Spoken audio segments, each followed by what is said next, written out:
নমস্কার বন্ধুরা, মামনি রান্নাঘরে সবাইকে স্বাগত। আজকে আমি বানাবো ঝিঙ্গা আলু পোস্ত। ছাড়াই বানাবো আমি ঝিঙ্গা আলু পোস্ত। পোস্তর জন্য আমি দেখুন ছোট ছোট করে ঝিঙ্গা কেটে নিয়েছি, আর এদিকে আলু আমি ছোট ছোট করে কেটে নিয়েছি। এবার কি কি মশলা লাগছে ঝিঙ্গা আলুর পোস্তে বলে দিই। এদিকে আমি নিয়েছি আদা, জিরে, লঙ্কা, হলুদ, নুন, দুটো তেজপাতা, আর নিয়েছি সরষের তেলে রান্নাটা আমি করব, তার জন্য সরষের তেল নিয়ে নিচ্ছি। আর পোস্ত ছাড়া যে জিনিসটা দিয়ে আমি পোস্ত বানাবো সেটা হলো এই দেখুন চিনেবাদাম। চিনেবাদাম আমি ভিজিয়ে রেখেছিলাম সকালে, খুব ভালো করে ভিজে গেছে। একটা ছিঁড়ে দেখাই। চিনেবাদাম ভিজিয়ে রাখার পরে দেখুন খোসাগুলো এমনি এমনি ছেড়ে যাবে, এভাবে খোসাগুলোকে ছাড়িয়ে আমি বেটে নেব। আর বাদ বাকি জিরে আদাটাও বেটে নেব, তারপরে আমি রান্নাটা বানাবো। উনুনে কড়াই বসিয়ে দিয়েছি, এবার কড়াইতে দিয়ে দেবো সরষের তেল। তেল গরম হয়ে গেলে আমি কেটে রাখা আলুগুলো দিয়ে দেব। আলুর মধ্যে আমি দেব অল্প একটুখানি হলুদ, আর দেব অল্প একটুখানি নুন দিয়ে ভালো করে লাল লাল করে আমি ভেজে নেব। আলুগুলোকে আমি লাল লাল করে ভাজা ভাজা করে নিয়েছি। দেখুন এইভাবে করে লাল করে ভেজে নিয়েছি। এবার এর মধ্যে আমি ঝিঙ্গাগুলোকে নুন হলুদ মাখিয়ে রেখেছিলাম সেগুলো দিয়ে দেবো। আর নাও যদি এগুলোকে নুন হলুদ মাখাই, নুন মাখাই হলুদ মাখাই নি নুন মাখাই, তাহলে জল বেরিয়ে যাবে, অনেকটা জল বেরিয়ে গেছে। এবার এগুলোকে আমি একবার ভাজা করে নেব। দেখুন ঝিঙ্গাগুলোকে নুন মাখানোর পরে কিরকম জল বেরিয়ে গেছে। এই জলগুলোকে আমি ফেলে দেবো।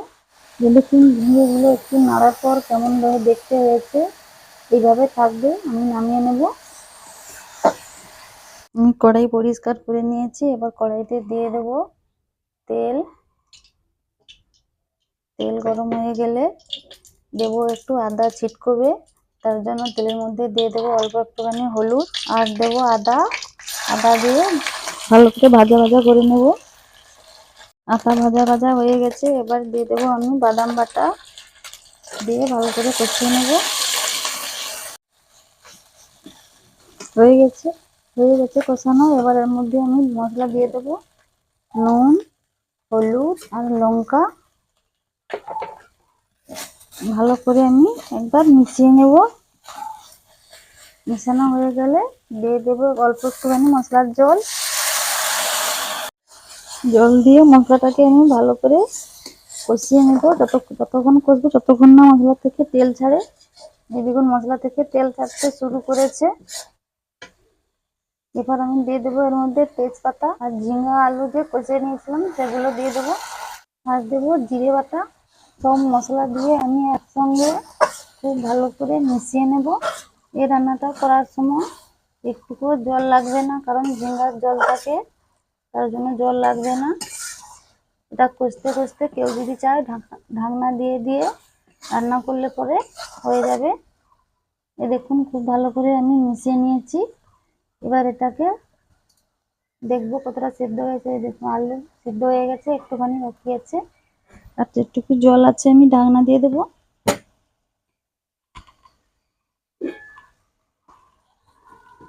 এবার খুলে দেখবো কতটা হয়েছে।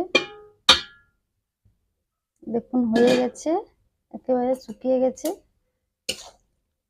দেখুন একেবারে মাখো মাখো হয়ে গেছে, এইভাবে থাকবে। নামিয়ে নেব। দেখুন হয়ে গেছে, আর দেখতেও কত সুন্দর লাগছে। আর কেউ বুঝতেও পারবে না এটা আপনি পোস্ত দিয়ে বানিয়েছেন না বা চিনিবাদাম দিয়ে বানিয়েছেন। আর টেস্টও একই রকম থাকবে, কেউ ধরতেও পারবে না যে আপনি কি দিয়ে বানিয়েছেন।